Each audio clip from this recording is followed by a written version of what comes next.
the fourths just aren't necessarily used to being all in line together. Yes. There's typically a couple thirds to break the lineup. Yeah. Wow, we said a lot of stuff there. That was dorky as shit. That was a lot of words. Sorry, y'all. Not at all. This is a music podcast, and they were talking about some jazzy stuff, so we're going to talk about some jazzy stuff. Can't unhear it. This is a show about the 500 albums that Rolling Stone says are the best, and we're gonna talk about them ad nauseum. This is a show about the 500 albums that Rolling Stone says are the best, and we're gonna talk about them ad nauseum. This is a show about the 500 albums that Rolling Stone says are the best, and we're gonna talk about them ad nauseum. This is a show about the 500 albums that Rolling Stone says are the best, and we're gonna talk about them ad nauseum.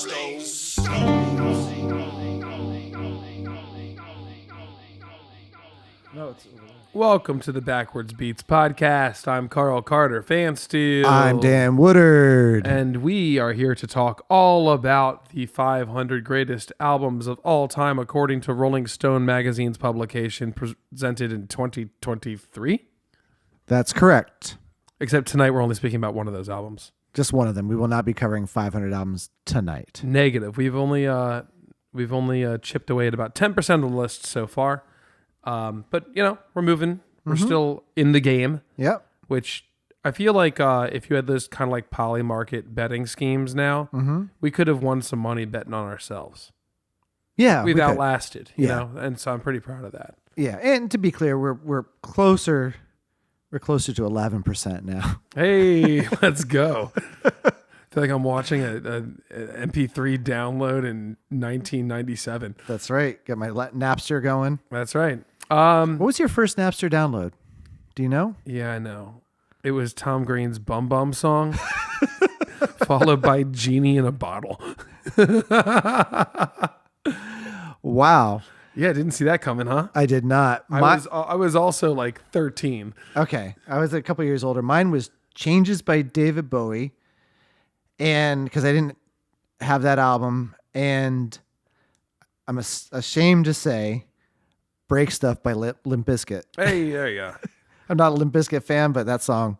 No, it was a grab bag because back then it was just, we had like a Sugar Ray song. There was like this playlist of like 15 songs and we treasured them because they were stolen from the internet. Yeah. It was very important for some reason. I still have them. We also had like an Adam Sandler skit, you know? Yeah, see, I don't know where those are. I mean, on an old 486 somewhere. You're like, They're all gonna laugh at you.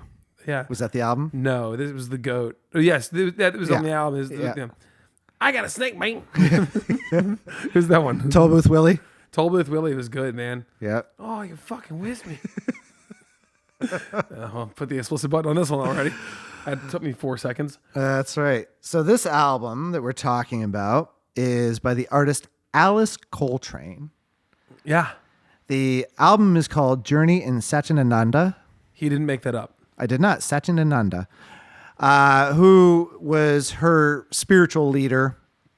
He is a yoga guru, actually fairly well known for really two things. One, kind of bringing yoga to the West, and with the formation of Yogaville. Yogaville.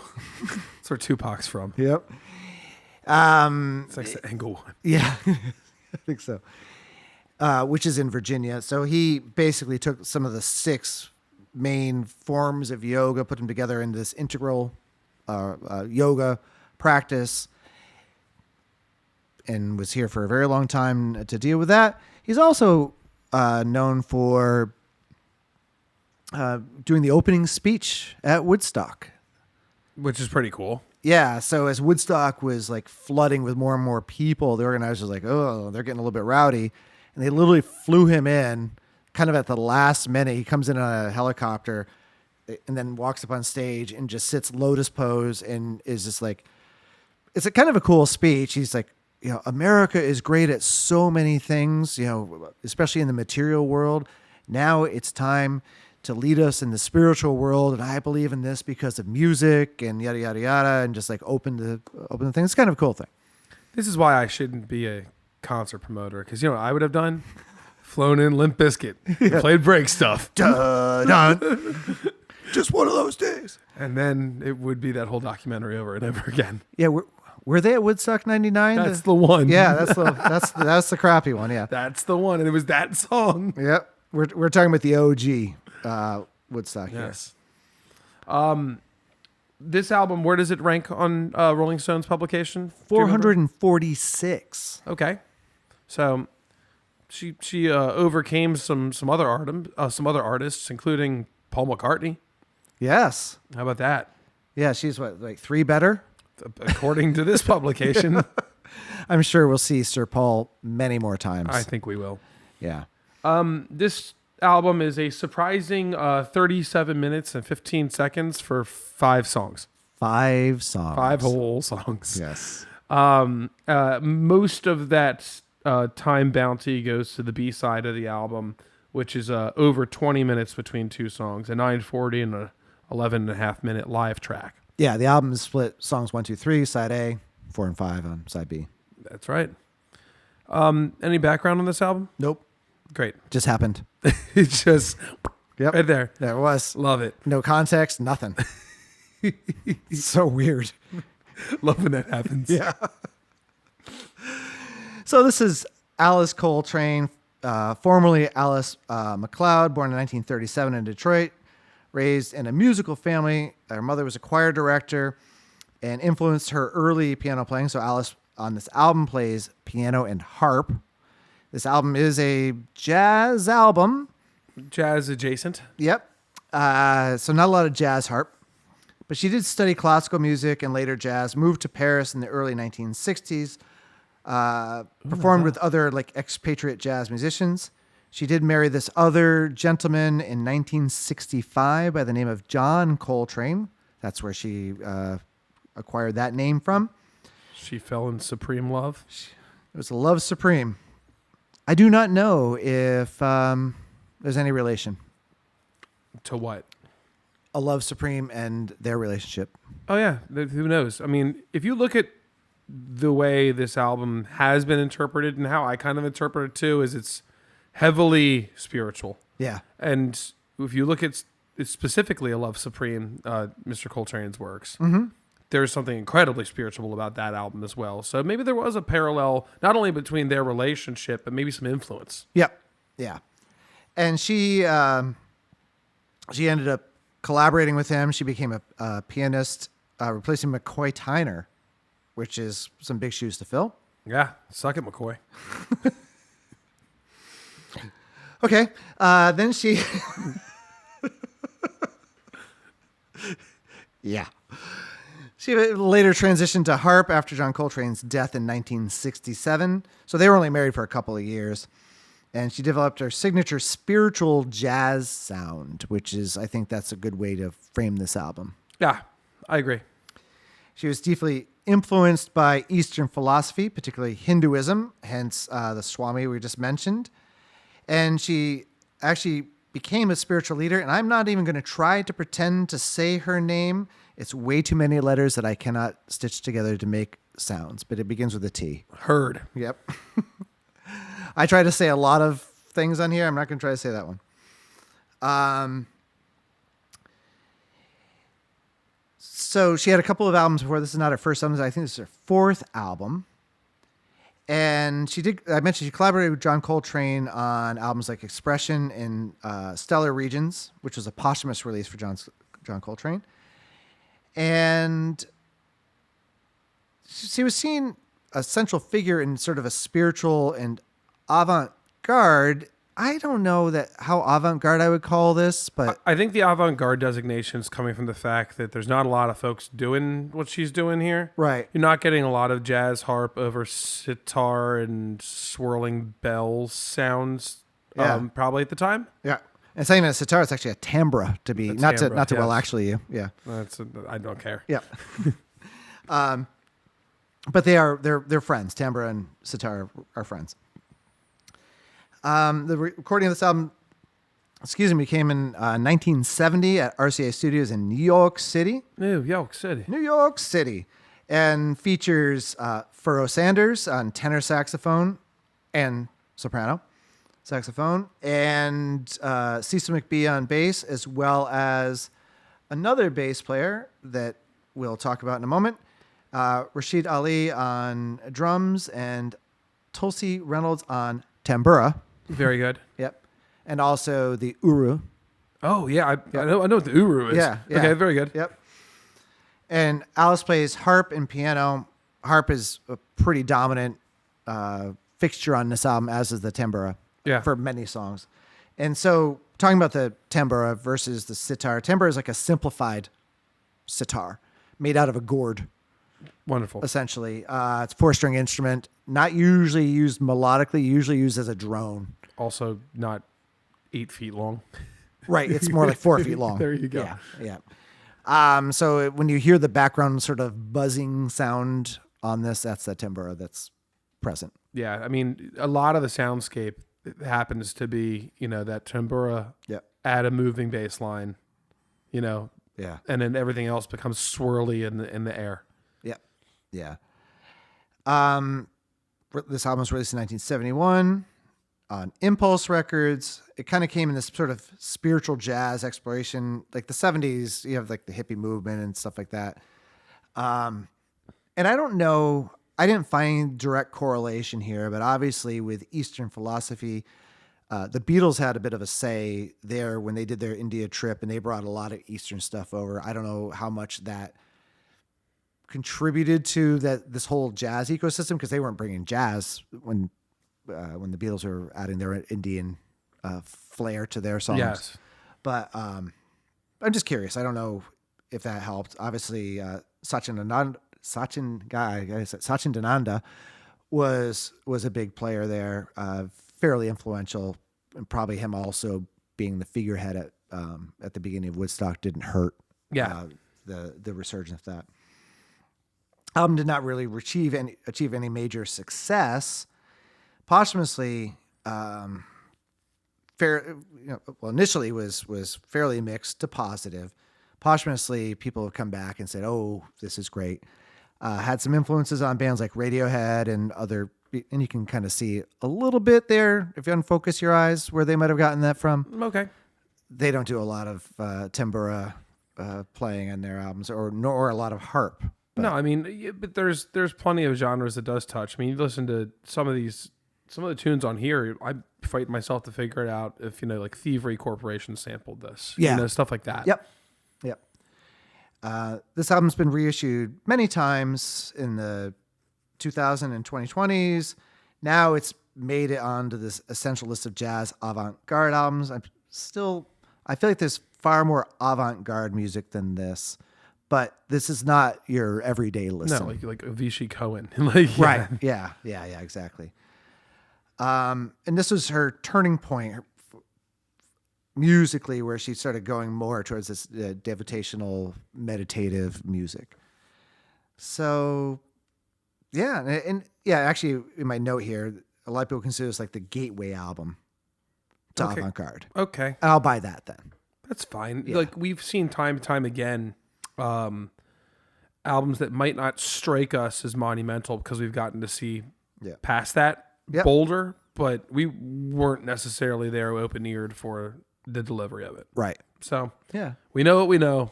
We don't what we don't. Yeah, man, live in the now.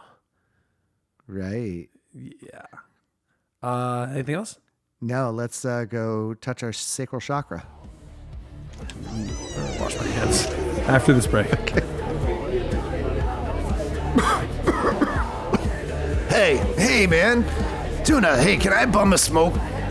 Dude, I can't do that. Your doctor said if you have one more cigarette, your lungs are going to dissolve into a puddle of zirconium.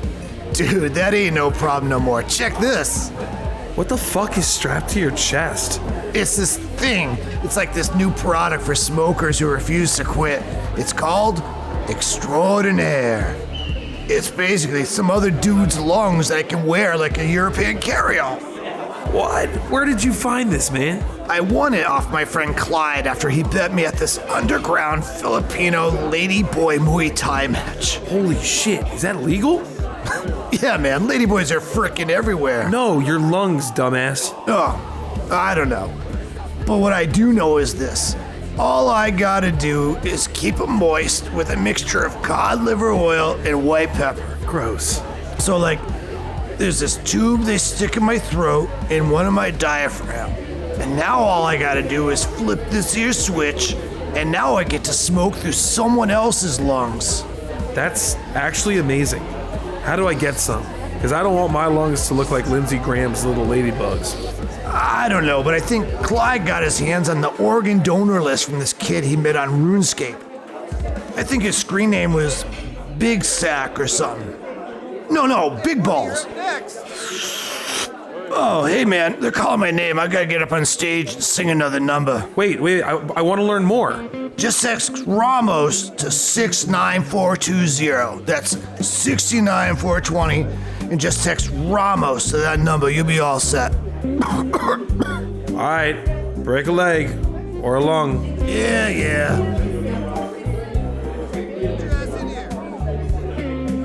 How you all doing tonight? Got a frail coat. Little tear at the knee. I just washed my hands, man. All right, first tune, Satchidananda. Satchmo. No. Yeah, all right. I got That's pretty good. trees of green, That's pretty good. red roses too. It's such a charming voice. Yeah, It really is. oh yeah. Because you can't say it's like objectively good. No, It's, but it's like, fantastic. but it was so stellar. Yes. Also, the chops to back it up on trumpet, I think means who cares. Right. That's what it comes down to. Yep. There's a lot of guitar players that get away with that too, or actually bullshit singers, but they're such good guitar players. People seem to not care. But he was also just so fucking charming. That's the Hello, Yeah. Dolly. Well, hello. Like when he's just, you could see and hear the smile on his face. He was one of one. No one was fighting him for that sound. They're like, Yep. you can keep that. Yep. Yeah. I'm sure someone tried to do it all night as an impersonator. I was like, nah, I can't do this. Like, Yeah. I'm almost done with all I got. Okay, so as I mentioned earlier, 5 whole songs. We're gonna break it Oh, we're into recording all that yeah. shit. Yeah, we're live, bro. Oh, That's our intro. did I just like blackface at the beginning of this? Yeah, dude, it's great. As we're musicians, that's what we do. If you look at For the record, I love me Louis Armstrong. yeah, who doesn't love Louis Armstrong? Oh, wait, sorry. Is he on this list? Of course, Okay. yeah. Louis is gonna be on the list. Yeah, he just may not have an album that stands out. I don't think it cares. He's going to get like the designation of being on the album because Yeah. of all the reasons we just talked about. Yeah. No, he'll be on here. Yep. He'll be on here. Does he doesn't have an album where we duets with someone also of stature where they can like make like power couple happen? He has stuff with Ella. That I'm saying Yeah. he's the Sonny to her Cher. Yeah. So there Yeah, it is. that's Yeah. the Hello Dolly I was referring to. Love it. Love it. So I was not born in the 20s. evidently. As we get into this album, it didn't. If you look at streams, I imagine most of the holders of said album are holding it on physical media, right? Yeah. Though I will say it opens up incredibly strong on the title track at over 17 million listens. Yeah. That's actually surprising. Some of which you can equate to it not only being the title track, but the first track. Mm-hmm. Also, I think it's pretty digestible. 6.5 minutes. Okay, I'll buy it. Yeah, and it's and actually it starts off fairly grounded with a pretty strong bass line. Yeah, that ostinato is like builds the whole feel for you. Yeah. Though I will say, you listen to the instrumentation at the beginning, and you're like, "Oh, I know what I'm in for." Yes. Like immediately, I was like, "Okay." Yeah. Yeah, because you have the tambura, Yeah. like right out of the gate. The percussion to me is Rishi Ali on this, right? Yeah. And so there's a lot of this like loose jingly hand percussion going on Yeah. throughout the course of this album. Yeah. And everything's drenched in like kind of like a really cool like extra room verb thing. And so it's not very defined. All of the percussion throughout the course of this entire album, it's a little mushy, Yeah. but it's melodic. It is. And it's played in this way where it's kind of got its own they've like carved out a frequency range and it dominates it. Yeah. Yeah. And I think if you're looking at meditation as a goal, right? Or like not trying to like figure out where the chord pattern's going, but more just kind of like live in like this feel or this groove, I think it's very effective. Yeah. I mean, this is very modal for sure. It is indeed. Yeah. But I think it's one of the driving factors of, what brought me to enjoy this album to some extent after several listens. I was like, I really like that space that's been carved out. Bass, you could say the same thing about. The bass always has this uncontested zone. Yeah. And man, like he used it. He's the star of the show. Yeah. Yeah. Yeah, for sure. The song is, I'll say this song is in 6. That's where I put it initially. Yeah. And eventually you get like, and so this is also featuring Pharoah Sanders on saxophone. And the sax part here, most of the sax playing on here is borderline unhinged. This is it's definitely exploratory. Sure, but it's not. But it's not atonal. These licks are clean. Yeah. And he does a lot of these repeated phrases where he'll like just sit on an idea for a second and end up playing the back half of Flight of the Bumblebee for a minute straight. Right, right. But I think the execution's there. Like obviously the dude has chops, and so you got that going for you. Yep. And he's got a writing credit on it too on every single song. So I'm Yeah. more willing to put some respect on the name. Yeah, for sure. And there's a much newer band, experimental kind of rock. I've mentioned on the show, the band's called Maruja, and I played some for you. And they have a sax player that now I see the origin story because he does a lot of that noodly, like over and over, repetitive until it's like, okay, we're going to change. And then he does, so it requires your attention. Yeah. But- It does. It's a little chewy on the center. I think it's kind of an exercise in stamina Yeah. is where I'd put it. Yep. Like, this Jazz Circle Jerk the other day had, this Pat Martino doing or it was with Annie. Which one did the Sonny cover? Everybody knows. It was one of the two Pats. Yeah. Yep. It's the one with the machine gun picking. I think it's Pat Martino. I think you're right. Yep. Yeah, he's the one who like stroked out and had to like relearn his instrument, right? Yep. Yep. And he's really known for two things. He's known for the kind of this like really, really crazy fast modular picking style. And then like he's willing to sit on licks in the same exact way. Right. And here's watching this whole band groove like a minute and a half of Sonny going through that same old chart. Right. And he keeps playing the same lick. Does not move from it once. And the lick he is playing, it starts with an open string. And he grabs like the 5th and slides up to like the 8th fret. Like Right. it's technically, if you look at his hand, quite challenging. Right. And he's like, watch me do this 128 times. Yeah. 127. I'll exit on the very last phrase. Right. Right. Right.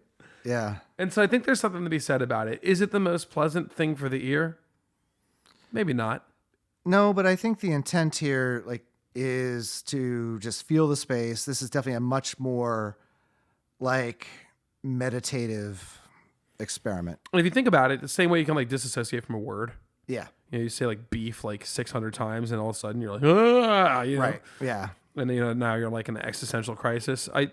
There's an argument there too. Yeah. I did this course called The Art of Living Okay. in college. I was talked into it by my hippy dippy friend Jesse Gentry down in Asheville, North Carolina. Yeah. What's up, dog? And his fantastic band, Get Right Band, Silas and all his boys. So Yeah. check them out. You're hip to them. Mm-hmm. We've played with them. Indeed. And Jesse told me he was going to take one of these courses. And so a week before I was like, okay, I can't smoke or drink anything. Like I'm gonna be a healthy boy. Yeah. And we went, and I remember it was in the middle of the winter in between maybe sophomore year or something like that. And we would drive out to Ocean City in like January. Yeah. Cold as hell, dark. And they rented this room in this church, this big empty room with wooden floor. You bring your towel and your bottle of water. Uh-huh. And these breathing classes. And I remember some of the music that we would listen to and as we meditated. And it was it was really had a lot of the same elements that we're exploring here. Yeah. Kind of these repetitive lines, and the goal was to stop thinking. Yep. And it was fantastic. It is. All right, sorry. Yeah. I like it as an intro track. It does set the tone for the rest of the album perfectly. Yep. And you get to hear all of the crucial elements of this here. I do remember the first time the harp caught my ear. Didn't see that coming. Yeah. Everything else I could stomach because they introduced the timbre. Yeah. Tempura. Yep. Tempura. Pura. Oh, tempura, like the batter. Similar. Yeah. Okay, I'll take it. Yeah. They introduced I that. think it's tempura. Tempura. Yeah. Thank you. Yeah. Very early, and it's not like this. Like it fits in its space in the same way I was talking about earlier. Harp, on the other hand, when it comes in, you're just like, what? It's a lot. And it's fast, and it's like 4-octave arpeggio. Yeah. And like, Yeah. Then some like fluttery stuff. So that one does catch you off guard. Yeah. That's okay. Yeah. That's fine. All right. I get it. Let's get on. Let's move on. Shiva, would you say Loka? Loka? Loka. Yep. Okay. Shiva Loka. I'm living La Shiva Loka. Close. Yeah. So Shiva, one of the predominant Hindu gods. Oh, is this the elephant? No, that's not the elephant, but I'll tell you about the elephant. So Loka just means realm. Got it. So this is the realm of Shiva. And in Hinduism, there are several realms. There's the earthly realm, there's a heavenly realm, there's a divinity realm, and things like that. But so talking about the elephant in the room, I see what you did. yeah. So that's Ganesha is the Hindu god that's the elephant god. But about 10 years ago, I was fortunate enough to travel to Mumbai, and in the harbor of Mumbai, there's this island. It's called the Elephanta Caves, which it sits at the top of this hill, I'll say. So it's about 6 miles out off the shore of Mumbai, near the, where the Gateway of India is. Are you familiar with that? No. It's this big arch that was actually built by the British. Oh, I've seen the arch. Yeah, Okay. Yeah, that's the Gateway of India. So from there, you go out about 6 miles to Elephanta Island, and it's predominantly a shrine to Shiva. So Shiva being like one of the most predominant gods, sort of representing destruction through transformation. So it's kind of a thing. Yeah. I mean, I don't know how many gods there are in Hinduism. 1 million. There's a lot. There are a lot of gods. And it's really cool. I really enjoy going there. You walk up. It's like 120 stairs to get up to the top of this hill. I'm out. And it's essentially 5 caves that were carved between like the 5th and 6th century BC that are about 60,000 square foot. Hand carved. Yeah. It's crazy. Okay. I've got tons of pictures of it. Now, unfortunately, what happened is over time, when the Portuguese came, because before the British colonized, the Portuguese were there first. They came, they defaced a lot of the statues and things in there, but Dicks. there's still a lot to see. And so the elephant, so Ganesha was another god. So there's this story of, and I just thought this was so kind of fascinating. So the story is that Ganesha was sort of protecting, I can't remember the other god's name. I think it's like Priya or something like that. I might have the name wrong. I'm not actually Hindu, but I thought it was interesting. And Shiva is coming over, doesn't recognize Ganesha. Is frustrated because Ganesha is sort of like the bodyguard. So Shiva beheads Ganesha. That's a little extreme. Yep. And so Priya or Priva, I think, is the other god, and comes back as very distraught by the whole thing, very upset. Shiva sees the error of his ways and sends his disciples to go out and find the next living creature. This is one. There are several stories of this. This is the one I'm familiar with. And come back with their head. Happens to be an elephant. Puts it on Ganesha. Ganesha gets... It's all's fine now. Yeah, and I guess I have tusks in the trunk now. Right, so Ganesha has an elephant head, 4 arms, is supposed to be like the remover of obstacles. Elephants are supposed to be like, wise because if elephants coming through, they're going to remove all the obstacles. I'm just saying. I mean, failed at a bodyguard the first time around, by the way. Yeah. But I mean, the bigger god came in and lobbed your head off. lobbed your head off. Yeah. Wow. Yeah. I thought it was a cool story. And the Elephanta Caves are fantastic. And there are like monkeys all over the place. And it was cool. Very cool story. Unreal. Yeah. Okay. So there we go. There's nothing to do with the music. I just thought that would be fun diversion. Yeah. I'm into it. Whole tone scales. Yeah, a lot of whole tone scales. This song's in 4, I think. Yeah. Yeah. It's slow. It's kind of brooding in that sense, and I like it. Yeah. But the whole tone scale does stick out here. Because it starts with a harp. This is almost like a continuation sonically. Yep. Except it starts also with bowed bass, which is interesting versus finger pluck bass, which I really enjoy that. The technique's good as well. You get these really nice long sustains. Sometimes when you get a bowed bass that's mixed a little too hot or isn't mixed in the most pleasant way for atmosphere, it can get like really grainy or really shrill. Yeah. Not in this case. Yeah. It fills out really nicely. Yeah. It eventually gets to finger bass, but Yep. Most notably for me, Pharoah's like chilling on this one a little more. We don't have nearly as spazzy a saxophone yes. experiment. Yeah. Yeah. I like this one. I feel like it doesn't hold up to me as much as the first one, because there are similarities, and the first song is 6 minutes and 35 seconds. This is another. This is same, yeah. Yep. We're just in the 6.5 minute realm. Yeah. I mean, notably, Alice's switch from the harp to the piano here also is neat. Yes. And so you get some good chord voicings. I think this is what helps drive that that whole tone scale and like the chordal structure a little more in the first one. Yep. The harp on the first tune wasn't playing like block chords per se. No. And so it's tough to get especially the style she is playing, which these fast arpeggios, these movement through scales. Yeah. They almost feel canned. They almost feel like the harp just does that if you strum your hand down. I know it doesn't. It doesn't. I know it doesn't. I'm just saying it's what harp players do. But the fact that it doesn't is actually what makes it impressive, because the amount of strings you have to skip to make that happen. The accuracy is insane. Yeah. The accuracy is insane. So it's actually more impressive because you're right. It just seems like you just run your finger up and down it. Now I've got the harp thing. Look at me, 30-second notes. Right. No, I'm not that much of a Luddite. I fully understand it. But here, because you're switching up not only the timbre, but the approach of the instrument significantly, Yeah. it really lends itself to the song. So it's different enough from the first song, but it still shares so much common space. I think in production, for sure. Yep. In mood, for sure. Yeah. It's just nice to kind of hear everybody lay back and feel like you have a little more understanding in this one. Yeah. Yeah, this is a good one. I feel like this is but in many ways, this is, to me, part of a suite. It feels like. Agreed. Me. I think, you could look at this whole thing as just a 5-piece suite. Yeah. Now, you do get some differences coming up, but... What do you mean? In song number 3, Stop Over Bombay? Stop Over Bombay, yeah. This was a reference to a planned 5-week trip that Alice intended to take to India and Sri Lanka. That's the origin of that. Definitely, this is a more rhythmic track.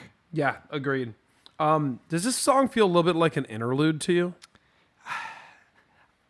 Well, no, because I feel like the bass line in the harmonic rhythm feels a bit like "So What" by Miles Davis. It does. Yeah, it's not the same rhythm, but it just the chord structure, chord chart is closer to that. It's closer to that, and it's somehow oddly at the same time also closer to like its Indian roots than I feel like the first two have been either. Okay, like choice of notes being played. Yeah, there's more like harmonic minor type stuff. That's right. Yeah. There might even be a Phrygian section. That would make perfect sense. Yeah. For those who don't know, is harmonic and Phrygian stuff we're talking about. Think Arabian Nights. Yeah. Like, honestly, like, not to sound diminishing, but if you're a Westerner and you can look as far as a Disney movie, that's what's going to tickle your ear. Yep. Or Sexy Back. Yeah, We argued that was a Phrygian song, didn't we? I still stand by it. But that the Sexy Back's challenging because It's there's not. so much noise in the tune. Yeah. I mean, it's just 2 notes. Take it to the bridge.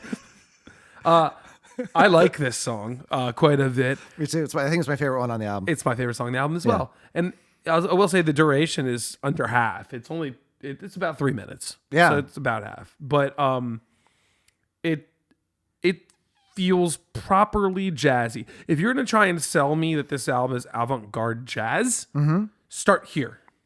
Sure. Because of all the things we just listed. Yeah. And I think Alice is playing on here. It's also a mixed meter song. Yes, there's some cool. Did you analyze it at all? Yep. So I actually think this is it's repetitive. I think it's 3-4-2-4 3-4-2-4. Okay, is what it is. Hats off to Mr. Brubeck. Yeah. So it's actually 3-4-3-4-2-4 3-4-3-4-2-4 is hats off to Mr. Brubeck, which is really what it is. But yeah. And I say 3-4 specifically. Initially, I'm like, is this 6-4? Is this 6-8 and 2-8? But it really isn't. This is more of a waltz with a beat missing. Gonna get behind the quarter note right now with you, and yeah. I would say 3-4 over 6-8 for sure. Yeah, yeah, There are some pretty cool patterns that you can get, not just percussively, but in the bass line. Yeah. Which is very much rhythmic instrument, y'all. That will be some 8th, 16th note combinations. So I understand why one might go and look for that 8th note. Mm-hmm. But the overall pulse and kind of swagger of the song. yeah, Yeah. Let's keep it there. yeah. So one other sort of, I don't know, thing, I guess I'll talk about Bombay, which was the city in India. I mentioned Mumbai before. So for those who don't know, Mumbai was Bombay, but it was Mumbai. So before Bombay was Bombay, it was Mumbai. And after Bombay became Mumbai, effectively just Bombay was just there for a little bit. Yeah, like 330 years. Bombay was there for like a lot of it. Yeah. So it was the original. Mumbai was the original name when the Portuguese came and colonized. It was like Bombay, I believe it was. They jacked some deep-facing statues, and They were pretty crappy. Yeah. you're lucky the Indian folk don't go over to Madeira and jack that shit up. Yeah. Then when the British colonized, it got westernized to Bombay. And the reason I bring it up is, and it was Bombay for 330 years. And after India gained their freedom or their independence, I should say, from Great Britain in 1947, it still took to 1995 before they said, hey, let's go back to the original name. We're taking back Mumbai. Yeah. And even though in certain cultural sectors, people still referred to it as Mumbai, but pretty much from a cosmopolitan perspective, world perspective, official perspective, it was Bombay. And when I was over there, I was surprised because at the time, because I didn't know the time span that it was Bombay. The people I was with grew up and it was Bombay when they were growing up there. They still refer to it as Bombay. It's like, oh, well, Mumbai doesn't really mean anything to you because it's been 330 years since it was officially. Yeah, I Mumbai. feel like you're allowed to adopt that after 330 years or so. Like, Yeah. I understand not wanting to break from it. Yeah. As a Washington Commanders fan, Yeah. lifelong, it was tough to change names not once but twice in 3 years. Right. I get it, man. Yeah, but it was an interesting thing. It was a thing that happened to several cities. Happened in Chennai and other cities in India where they reclaimed their names just to sort of get back to their roots, which is fine. It was just kind of interesting that even when you decide to do that, that people are like, "Well, I grew up in Bombay, so that's why I still call it that." Yeah, it's not worth losing friends over. Yeah, I don't think. I don't live there. No, it's not. All right. Anything else about this? No. Well, That's all the Indian history I'm going to give you for the rest of the episode. I thought that was. That's all I can remember. Yeah. No, that's great. Man, Hopefully I got it right. have we ever done 3 songs in? Let's take a break. We haven't. But I do have one minor correction I'd like to make. So I did look up because I wasn't getting the name right of the third god in that story. It's Parvati was the Parvati. I'm like, it's not Priya. That's just like somebody I know. Sorry, Priya. Yeah. Not a god anymore. Parvati. Yeah, she could be. She's fantastic. But Oh, wonderful. Yeah. In that case, you're welcome, Priya. yeah. We will go call Priya, and after this break, get back to you.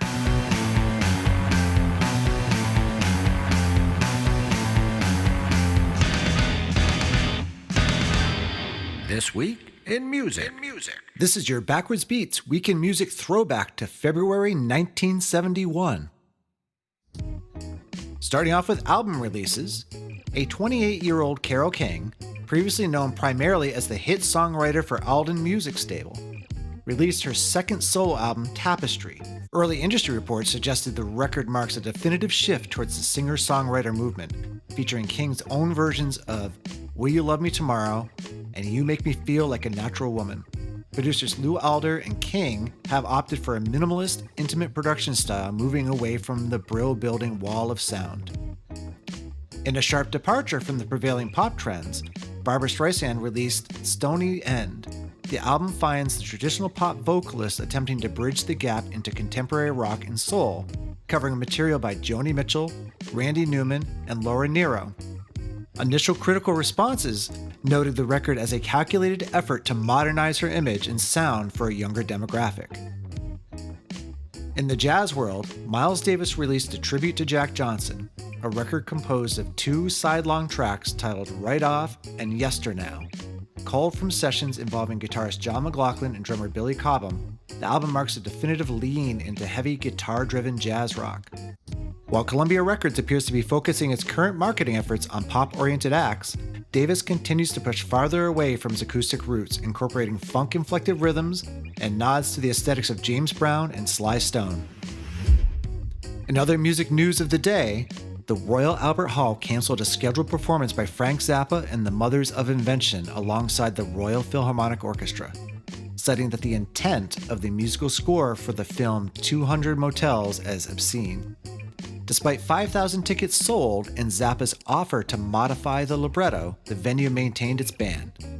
2 orchestral musicians reportedly walked out of rehearsals during the lead up to the event, citing personal and religious objections to the material. Meanwhile, in London, Ginger Baker and Elvin Jones met at the Lyceum for a publicized drum battle following months of tension in the music press. At the same time, Queen performed their first public concert at Surrey College. The show marked the debut of bassist John Deacon, finalizing the band's 4-piece lineup. In New York, Bob Dylan premiered his documentary Eat the Document at the Academy of Music. The film, which covers his 1966 tour of the United Kingdom, had been in development for several years.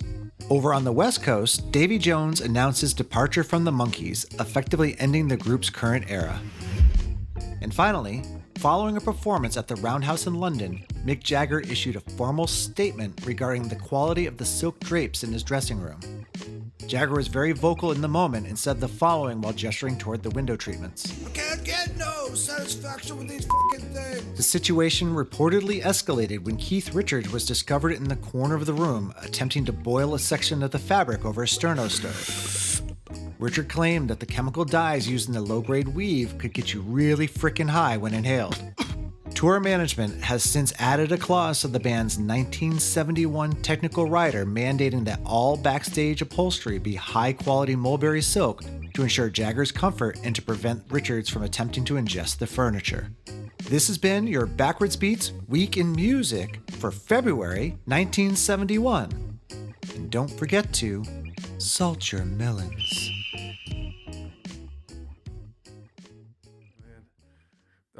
Speaking of elephants, my favorite elephant was, did you ever play Mega Man X? I did, yeah. Fantastic game. Yep. And what I liked about Mega Man X, it was one of the beginning side-scrolling games, because they had plenty of Mega Man before this, but this one really had something that was breathtaking to me. It was your first exploration into open world video gaming, air quotes, for a couple of reasons. You played this kind of tutorial level that really set the story, and then your mission became clear, and you had to work your way through all these bosses, but you got to choose the order. Mm-hmm. Right. 8 bosses. Yeah. And they're all animals. They're all robot animals, and every time you conquer a boss, it's like Highlander. Mm-hmm. You get their freaking power. Yeah. And so you can use whatever their the ammunition they shot, which had a special attribute. Yep. So there's like this falcon who like you could like literally shoot like this big like horizontal tornado across the screen. And as you play this game, you learn a couple of things. It becomes open world in the sense that there's places in traditional, side-scrolling video games, like look at Mario. Yep. There wasn't a ton of exploration you could do, but there was some hidden shit you could do. And like they started in Mario 1, actually, but in 2, there was a lot of that too. Yeah. By 3, you could go different paths and skip levels. Mario World was where it's at. Oh, yeah. But this is prior to that. Yeah. This is, N64. Right. And here you could like do weird things to find little power-ups. So there's really the first time you could like buy a good strategy guide and like really max this game out. Yeah. Anyway, the elephant was one of the characters. I always remember fighting that guy. Yep. He's a pain in the ass. He was. He was a hard battle. I think he shot flames out of his tusk. Yeah.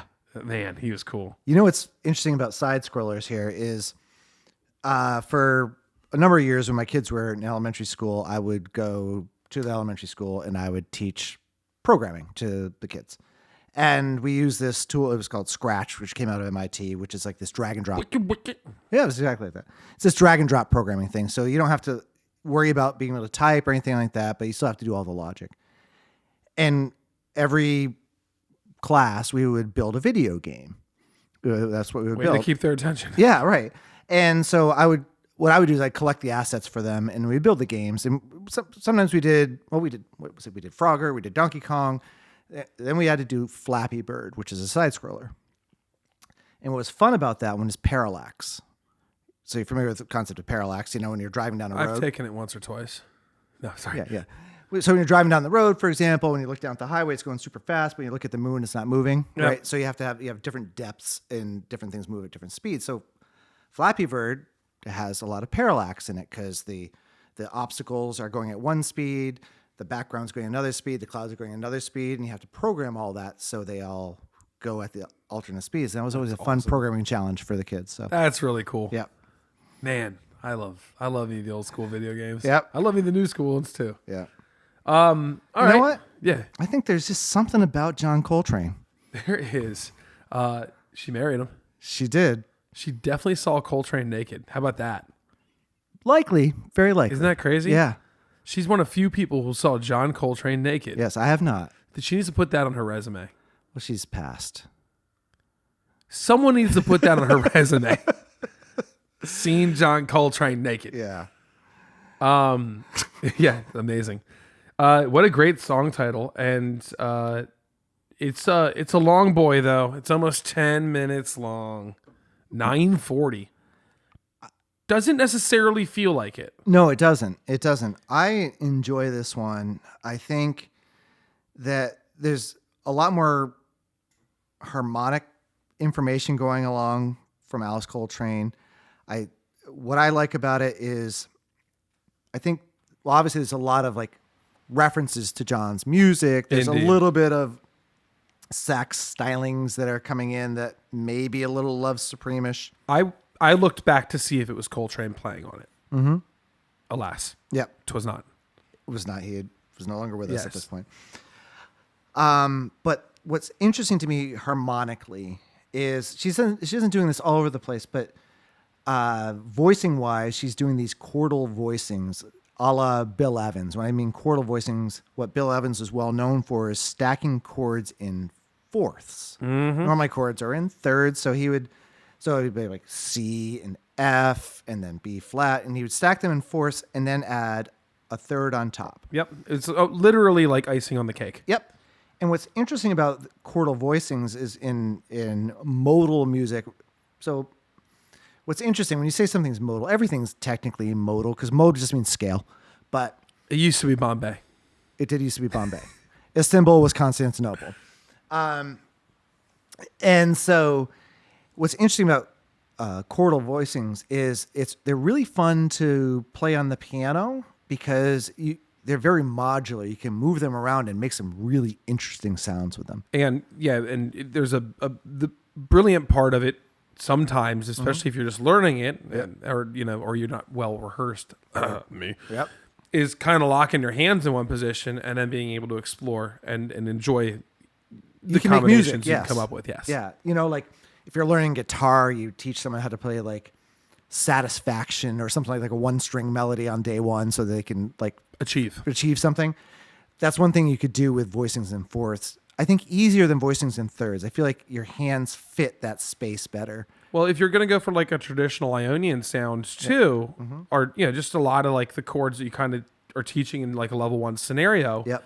You eventually do stack that fourth, right? It's going to be part of a larger chord, Yeah. just maybe not a triad unless you start talking about inversions. Yep. And so that fourths and the thirds are used to playing together.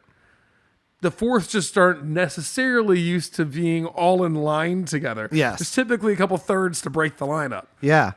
Wow, we said a lot of stuff there. That was dorky as shit. That was a lot of words. Sorry, y'all. Not at all.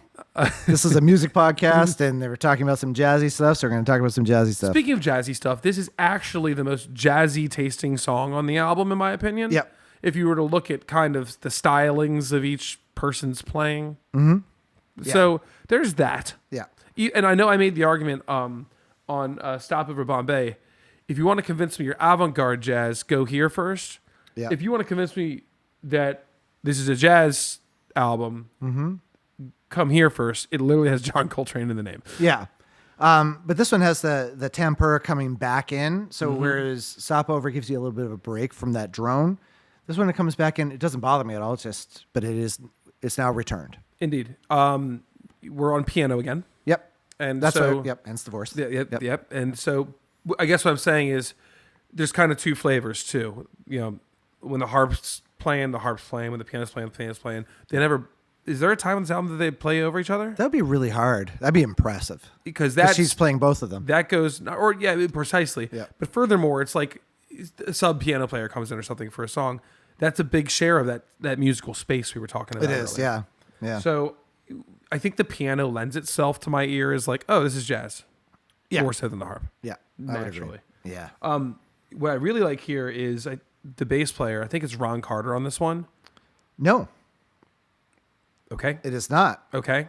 Who is it? It's the same gentleman that's been playing this entire All right. time. This is Cecil McBee. Okay. For some reason, I thought Ron Carter had this one. No. Charlie Hayden plays on the next song. Okay. Yep. Okay. I'm tripping. Yeah. I think that this is some of the tastiest bass playing on the album. Yeah. It's on all fronts. Like the performance to me is like really, it's kind of drawn in a little bit Yeah. from where we've been, but I mean, it's just tasteful. It serves the song really, really well. Yeah. Furthermore, the production on it is fantastic. Yeah. And so for Cecil, the bass player, we haven't really talked about some of these players. He comes from Tulsa, Oklahoma, a big jazz location. But he played with like Dinah Washington. Okay. I messed with it. So back to Satchmo and Dinah. They definitely did a lot together as well. So Would you say he was in the kitchen with Dinah? he might have been. Okay. He also did play with Miles Davis and Wayne Shorter and obviously Alice Coltrane, Woody Shaw, Freddie Hubbard, Keith Jarrett. He's played with some folks. So But only one of them's seen John Coltrane naked. you go on tour with somebody. That's true. That's true. Keith Jarrett was like, oh, what is happening to me? He was more like, What is happening here? if you don't know what we're talking about, there's two things that happen simultaneously. One is a reference to how Keith Jarrett vocalizes over his solos. The other is a callback to one of our fantastic sponsors, which is Cash Money Eviction Services. Cash Money. That's or right. repossession services, depending on which shop you call. Exactly. It won't matter. B-Snatch is coming knocking. Yep. I think they're opening a new business soon, actually. They We'll may have to be. check in and see if they want a little help getting the word out. Yeah, and perhaps you can check in on May 2nd. That's a great time to do it. What's happening May 2nd? May 2nd is when we are actually having our live episode, live in person, not live streamed over Twitch, like humans facing each other, In a making eye room. contact. Yeah. It's going to be fantastic. Yep. So it's going to be a live episode. We've talked about it a little bit. Live episode, live in person, not an album from the list. Yeah, we figured we want the list albums to all have their own moment in the sun. Yep. Instead, we have a small list that we'll probably be posting a little poll on, let the listeners choose, Yep. of albums that we thought should be on the list but alas, Right. are not. Or at least are surprised they're not. Yeah. Yeah. And so we'll be covering one of those suckers. We still haven't reined it in because I think we do want some listener feedback. We do. We will do live ad creation. Alongside whoever is there, you will take part in this process with us. That's right. One way or another, we'll get you. There's trivia. There's prizes. Mm-hmm. There's a bar and a restaurant. There's a bar. Fantastic a place. venue. We have a venue. Yeah. So if you are in the Maryland area or want to be in the Maryland area on May 2nd of 2026, just in case you listen to this in 2029, we'll be having it. It's been hosting it at Atwaters in Catonsville, Maryland. If you want to fly into BWI, I live real close. I'll pick you up. That's right. It'll be a good time. Something about John Coltrane, fantastic tune. Unfortunately, under 2 million listens here. Kind of fallout in the B-side of this album. Do you think duration has anything to do with that? Yeah, because these are the two longest songs. This one and the last one. This one's at 9:40. Again, I think it's a tight 9:40. It's not. The song is not. Considering the last two songs are just under 2 minutes apart. Yeah. One feels like an eternity. The other one moves through. Yeah. And this is the one that luckily inherited that. Yes. Because it also inherited a great name. It did. Which takes us to the last tune on the album. Yes, it is. Stacked at 11 minutes and 32 seconds, 1.419 and 95 listens. So just under 1.5 mil. All respectable numbers, given this is a 1971 album, not necessarily like... Everybody's cup of chai. Correct. Yeah. Oh, that was my last favorite thing. When I was in Mumbai, where at the office I was working at, they had tea time. Love it. Brought over by the Brits, obviously. Except it was all chai. Oh my God. And so this guy would show up, we're all in like this big conference room. There's like, I don't know, 10 of us. And the guy would show up and take our order for whatever type of tea we wanted. It was just part of what they did. And they would show back up with this fantastic chai tea. It was so good. America's version of this is just like someone rolls in with a 30 rack of Bud Heavy. Yep. Yep. That was fantastic. Okay. So this tune is it's live. It is. It's live recording at the Village Gate in 1970. And it's Isis and Osiris. Yeah. Okay. Osiris. Yeah. Yeah. You're the guy who has to say all the hard words here. You just said it. Nice. I did it. This tune gets atmospheric. Yes. I will say Satchidananda again, just so I can one-up you. I kind of liked whatever I said earlier, which was very incorrect. Satchmo. Yeah. Satchmo Denada. Oh, okay. No. Okay. The harp's back. A harp supreme. Yep. The thing I do like about this song is this features the oud. Yeah. Which is essentially a mandolin-looking instrument, 11-string guitar. Yeah. Which is kind of cool. The timbre on it is distinct. Yep. It doesn't. It kind of finds its way into a lot of different music. It's folksy to me. Yeah. Does that make sense? Yeah. Sense. And here's why. It doesn't have the sustain of the instrument of the tempura. Right. I fall through. Yeah. This has a little more. It's a little more percussive and a little more pizzicato, a little shorter, right? Yep. But that's my favorite part of the song is that. I think it's a nice sonic change for me. The song's distracting for me because it's a live recording. It does take a little bit of fall off in its production. Yeah. And not that you can't hear the elements. It's just their space has shifted a little bit. Yeah. The bass on this one's like brooding. That's what catches my ear first. And this is Charlie Hayden on bass. Got it. And so we've switched our player. Yeah. And it's notable. Yeah. But it's kind of like slower and churning. And it to me, that's what sets the tone for the song. The other timbral difference here is you have Pharoah Sanders on soprano sax. Oh yeah, how about that? Yeah. That's a big difference as well. Yeah, so it sounds more like a Kenny G song. There isn't quite. Yeah, there's. I mean, wouldn't that be? Yeah, It does not. Yeah, the soprano sax. Damn. The Kenny G. Not to be mistaken as Kenneth Garrett, two different people. Correct. Someone who definitely has not seen John Coltrane do. The drums are doing some interesting things here. Yeah. They're kind of like going rogue because they're not timekeeping. No, they're exploring the space. The bass is timekeeping here, and he's not playing a ton of notes Right. to do it. No. And so, very wobbly old ship. Yeah. Yep.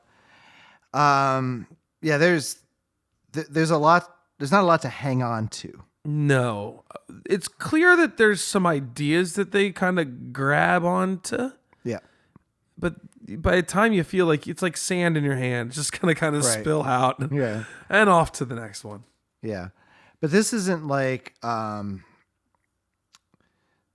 this has more structure, but I would say, but it's not like I'm So Green off of Can, right? The improvised Soup. Soup, dude. Yeah, Soup. Off of Can, like that 10-minute song, which is fully improvised, which shockingly actually has more structure than this. It does, because I think that's like a rock thing. Yeah. In the sense that you like, all right, here's a motif, here's a motif, here's a motif. Yeah. If you're going for your jazz and then also like this like meditative spiritual thing, it's pretty clear that you can kind of move. Did you hear that? That's funny. I did hear that. You can get it gets a little more washy. Yeah. Is what I was getting at there. Yeah. And that's something about this album, but specifically this song here is like without functional chord progressions, Right.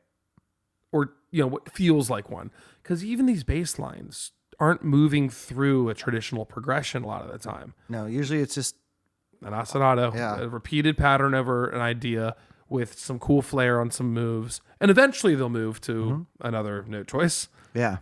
when they feel like it. Right.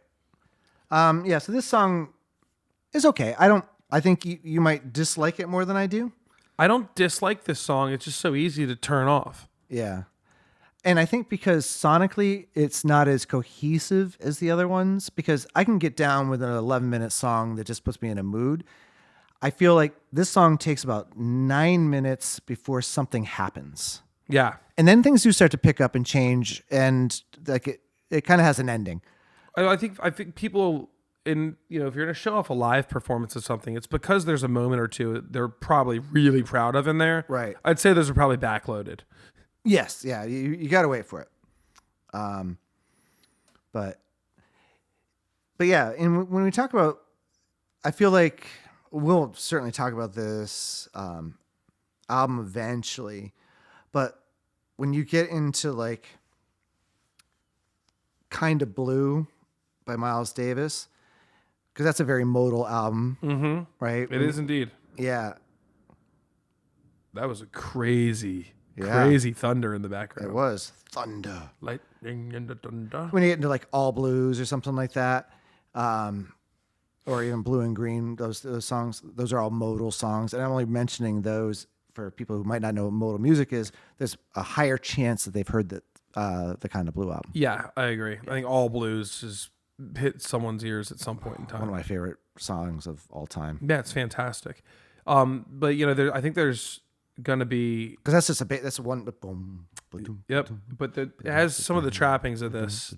They never quite touch tips, though. They do not. They're not looking for that space. Yes, this song is not one of my favorite songs of all time. And I appreciate this album in the sense that you can really tell that they're happy sounding like them. Yeah, It's authentic in that sense. absolutely. So my question: would you hit it? Does it belong on the top 500 greatest albums of all time? Would I hit it from the perspective of, do I like this album? I do like this album. I like it a reasonable amount. It might not sound like it because there's not so much unique stuff to talk about. There's not so much of anything. It's only 5 works. Right. So I do like it. Do I think that it belongs on the top 500 of all time? I don't know. I feel like there are a bunch of other albums like this. So this one's not standing out to me as particularly unique, even though I do find it enjoyable. Yeah, I find this album enjoyable to enjoyable plus. I'm a better person for having heard it. Don't think it belongs in the top 500 list. If someone wanted to like arm wrestle me for the top 1,000 list, maybe it'd find its way into the 900s.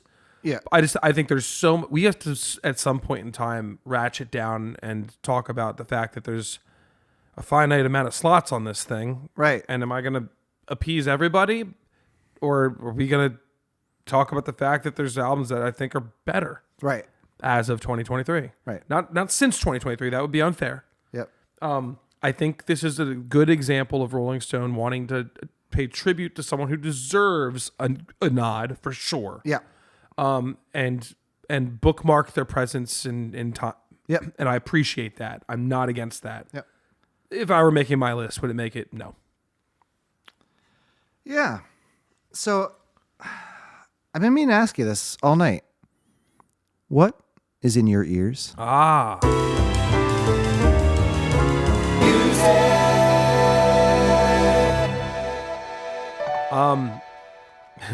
Well, I told you one thing earlier, which is just ever since I got a new preamp for the old Technique turntable, I've just been running all these old Doobie Brother vinyls. Nice. You can't go wrong with that. Yeah, it's not what I thought it was, which is great. It's like I cover a bunch of the radio crap, but Yep.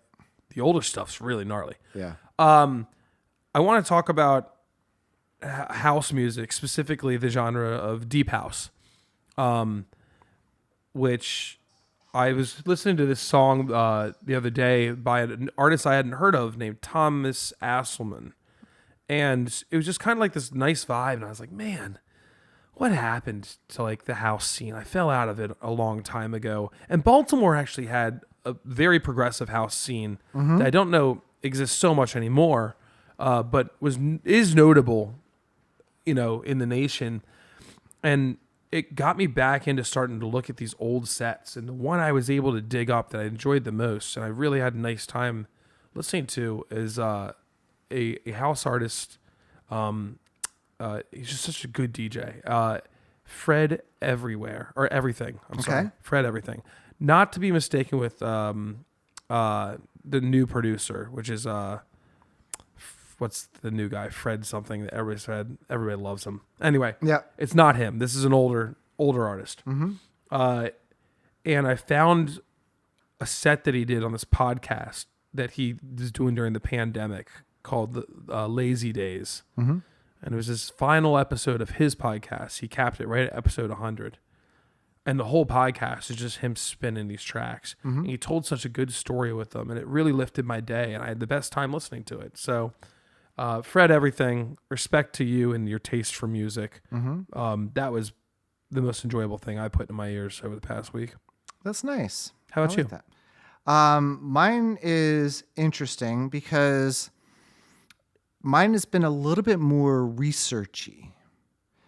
A friend of mine has been working on a film, and he asked me if I would score the film for him.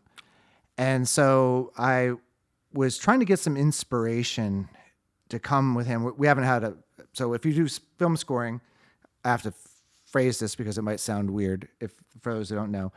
When you finally meet so he gave me a version of the film that's not picture locked yet. So when you get to picture lock, so that means this has been edited. This is pretty much what it's going to look like. Then what you usually do is you sit down with the director and maybe a sound designer, and you have what they call a spotting session. So picture lock means we're not going to mess with the duration of these scenes any longer. You can actually write to the scene. Right. Heard. So we're pre-picture lock, and I was throwing some ideas. I was just mocking some stuff up for him just to get a sense of like style. And the style of his movie made me think of the soundtrack for the movie Get Out. Oh yeah. Yep. So I've been listening to Michael Abels, who's the composer of that. We did a lot of the of those movies. He did that. He did Nope. He's done all that sort of stuff. So I've actually been listening to a bunch of his. stuff because one of the things that I've scored some films before, but I'm trying to figure out in that genre, there are certain times where you usually don't write a lot of score over dialogue until you need to. And so I'm not really practiced at that. So I'm trying to figure out how he does dialogue scoring. Yeah, how do you sneak that sound and movement in so you're not getting in the way of the dialogue? Yeah. That makes so perfect it's been sense. more of a study of that, and I'm a fan of those scores and those soundtracks. I've been listening to a lot of soundtracks. That's pretty fun. Yeah. Any songs that stuck out to you? Any of these soundtracks? I don't know names of any of these songs. It's Okay, all got like it. Runaway and Hypnosis, and You just never know. It's like when it's like a Quentin Tarantino when you're like, I know every one of these songs. Yeah, so I'm listening to the scores, not the soundtrack. Got it. Yeah. Lovely. Yeah. Well, I'm glad that you get back in bed with that passion. You've been it's been a long time since you scored a film, right? Yeah. So I'm looking forward to doing that. All right. Well, what do we got coming up next week? We have the album Close to the Edge by Yes. Oh, sick. I forgot this was coming up. It's coming up, baby. Oh, dude, I grew up with this album. My mom's a big Yes fan. Nice. This is one of the where everybody else's parents were listening to Zeppelin and stuff. My mom was listening to Yes. Yeah. I was like, this is sick. My house was more Captain and Tennille, but that's okay. Hey, so be it. Yep. Great. Well, that should be a lot of fun. As always, we look forward to speaking with you next week here on the Backwards Beats podcast. Please consider if you are in the greater Maryland area, which we know a lot of our listener basis is, look at that calendar.